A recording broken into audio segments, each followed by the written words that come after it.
Hey Internet, Eric here. Today's discussion video is per request, and it's also a continuation of a movie series I have been discussing here. I have discussed before, and it's been a long time. The request is from I believe he's a subscriber of mine. He must be. Last time we talked, it was in a live stream. The last live stream I did with Whitey. I believe the name was Ghostbusters Man.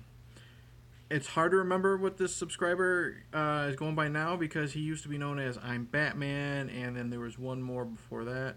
Um, and it seems like he's a nice guy and he's always treated me right, but it seems like a lot of this is like an epic troll, because he also claims to be like a 65-year-old brony. Anyways, Ghostbusters Man has requested that I discuss Critters Attack. Now, if you're new to my channel, welcome. Plot spoilers, specific scenes will be discussed, blah, blah, blah. I say it in every fucking video. Plus, this came out in 2019, just this year, just a few months back, I think. So, watch at your own risk, I can't promise what I will spoil and what I won't. Basic plot of this is it's the fifth Critters movie, and I don't know if this is a remake or a continuation or a soft reboot or whatever because that is not really explained at all. There's no mention of previous characters or previous incidences. We'll get to that. Basic plot is we're following Drea, and Drea is this. She's a wannabe college student. There's an ongoing plot where she wants to go to her deceased mother's college. And to try to get her foot in the door, she babysits the dean of admissions kids. And while that is happening, two spaceships crash land. One is full of critters, the typical critters, and one is a different critter, a white critter that looks nothing like these critters. The kids, Drea and the kids, they're not really like kids. They're like preteens plus the younger one. Anyways, they happen upon the good critter, and they try to stop the bad critters from attacking the town with the help of the mysterious Aunt Dee, who is played by Dee Wallace, who was the mother in the first film. Ooh, I'm a huge Critters fan. I've discussed the four previous ones in my Critters playlist and whatever. Go check out that. But long story short, love the series. Love the first one. The first one's like one of my favorite sci-fi horror movies of all time. Second one is a lot of fun. Third one's kind of crap, and I've actually defended the fourth one.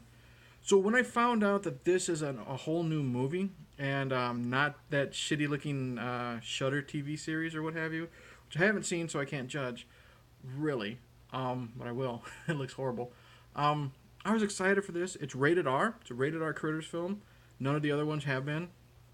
Dee Wallace was returning, and then I watched it, and I'm so indifferent. Like, I want to really enjoy this film, but I don't. I don't hate it, but all right. Let's get to the characters. First, there's Drea. Drea, very likable. She is played by, is it Tashiana Washington, I think. Very likable. She's got some good one-liners. You can tell she cares about these kids when she's taking care of them and shit hits the fan. I like her a lot. She's very fun. Her brother is typical science nerd. He is the one that he's looking through a telescope, and he's the one that sees shooting stars. That ends up being the spaceships. Again, likable, funny at times. The kids that she's watching, the other two kids. One is way too smart for her own good, and it comes off really annoying. The daughter, I think that her mom even says she's too smart for her own good, but super smart, super uber nerd, and it runs its course, and it gets really annoying really fast. And then they give the gimmick to the younger brother where he doesn't talk. Okay, you can only communicate with him through text, and that gets really annoying really fast. And once his phone breaks or they lose a signal or whatever, he's not able to use his phone, they make a big deal. Oh my God, you can talk, and no one cares. So it's 50-50 with the kids. Too good, too bad. Aunt Dee. Dee Wallace is back. She's a bounty hunter this time, which is why I think this is a soft reboot. Um, they mention nothing about the Brown family incident. They mention nothing about the bounty hunters. You know, Ugg and Lee and Charlie. There's no. She doesn't wear the suits or nothing like that. Um, she's okay, and the reason why I say she's okay is she does good with what she does, but she's in this movie for maybe 5 whole minutes, and that was such a major disappointment. Like, granted, I didn't really like her in the first one because when she was the mother, all she did was really just yell and scream and be worried, and that was her job. But it got a little much. Here, and I find when you find out she's a bounty hunter, that's the perfect opportunity to have her kick some ass. She shows up like 2 minutes too late, basically, and like I said, 5 minutes. So such a wasted opportunity. Um, Other characters, you have an uncle who's taking care of Drea and her brother. He's okay. And then you got a bunch of throwaway characters like her Drea's boss at the Chinese or the sushi place. He's kind of funny. You got a couple characters working at the Rangers office. They're kind of funny, but character wise, eh. Um, the critters. Critters, for the most part, do look pretty good. They have, for the most part, the typical critters look. They are puppets and animatronics, so that's great. Sometimes, though, the look, when they can't really see it here, but you can see they give some of them snouts. They look more like gorillas, especially when it's close up, than critters, but that's kind of nitpicking. They are back. They're great. They have personalities. I mean, you have the bald one like normal. You have certain other ones. You actually have a critter leader here. And I like that. I like how they, like I said, they all have personalities, and I like they actually have a leader. And you can tell which one he is because his design is cool because he's got some scar tissue over covering one of his eyes, and it looks really cool. So, good way to differentiate, if that's the right word, him from the other pack. So, I like them. Um, Cheap budget, so it is hit and miss sometimes, like when they're jumping at people, but I like the critters here. At least the mean ones. When we get to this good one, it's white. It looks how do I say this? It doesn't look like a critter. It looks kind of like a mogwai, an all white mogwai that's been stung by bees 50 times because it's all swollen up. It looks horrible. And I hate that whole idea, that whole plot of you find out, and then the big reveal happens. You find out that she is the good critter trying to stop the male bad critters from taking over the galaxy. Female good, man bad. I just, I don't know if that was some forced feminism into this. I don't want that in my Critters movie. But whatever. The main point is I just didn't like the whole good critter, bad critter thing because this good critter for the whole fucking movie is just being carried around in a backpack until the end. Now let's get to the gore, because that is one of the good points of one of the few good points of this stupid good critter thing. Because when she is left alone with a group of bad critters, she grows claws, she gets fangs, and she cuts the hell out of all these bad ones. The gore is good. We got green slime shooting everywhere. The action when it does happen is fun. That whole scene between the good and the bad critters is a lot of fun. I do like when you actually see critters attacking townsfolk, and that's a lot of fun because in the other movies you don't really see that happen a lot. It's they're after a specific group of people. Here they're attacking anyone, and you have people running up and down the streets, critters biting them, gnawing on them. We get some good blood every now and then. It kind of reminded me of Gremlins, when you just have random townsfolk running up and down the streets with gremlins attached to them.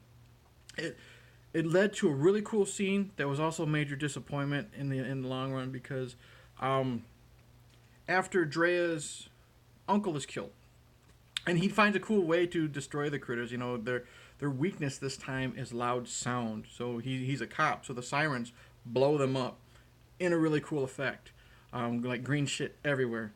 After he dies, they go to her boss at the sushi restaurant. He comes out with his sushi knives, and he does a spin I don't know if it's a spin kick or if he just spins around with the knife afterwards or by itself or whatever. He spins around, cuts the head off a critter like right across the mouth, like kind of like what's his name, Judd in Pet Cemetery, right across the mouth. But this time the head flops off, green slime everywhere, and he looks all badass. And that's the last we see of him. So that was disappointing. We do get the critter ball from part 2. It looks a lot better in parts than what they did in Critters 2. Really cool scene where it's chasing down a guy. And that's the final thing that they have to defeat. And then when they defeat the critter ball, that's another disappointment of mine. Aunt D finally fucking shows up, and she's got her bounty hunter guns and gives one to Drea. They both shoot the critter ball. Boom.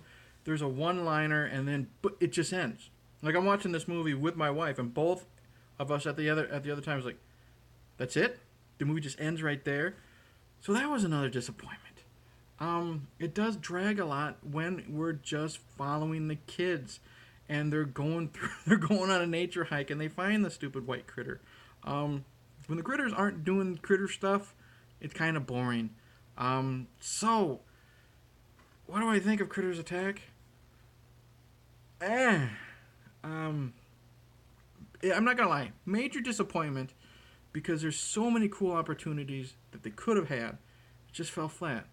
Rated R, so mainly for violence, could have gotten away with PG-13. Having Dee Wallace come back as a bounty hunter, failed opportunity because she's only in it for 5 minutes. They don't do anything with the bounty hunter lore. They don't explain anything about her being a bounty hunter. You just see, there's a scene where she's making some tea, and then she walks into like a hidden room in her house. And then later she goes to, because she knows the critters are there, and she disappears, and then she shows up at the end. That's it. No background, no lore, no nothing.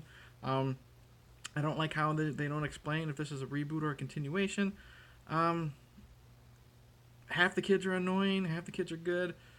I'm just so indifferent to this movie. It's on par. You know what? Fuck it. It is the worst of the worst. But it's not horrible. I mean, I put it above. It's better than some of the stuff I've seen lately, but it's, I don't know. I'm so indifferent. I want to really enjoy this, but I can't. Yeah, okay. Out of the 5, it's definitely at the bottom, and it's under 3 because at least 3, there's more entertaining aspects and more action going on in this one. Because, yeah. All right. I don't know what to do. Critters Attack, very disappointing. Not horrible, but so many wasted opportunities. Yeah. That hurts because I love the Critters movies. Anyways, thanks for watching. Like and subscribe, click the bell, all that shit. Ghostbusters, man, if you haven't seen it, you can. Don't get your hopes up because mine were up and I was severely disappointed. So, anyways, yeah. Like and subscribe, all that crap. Cheers. And kill Kreitz. I don't know. Disappointed.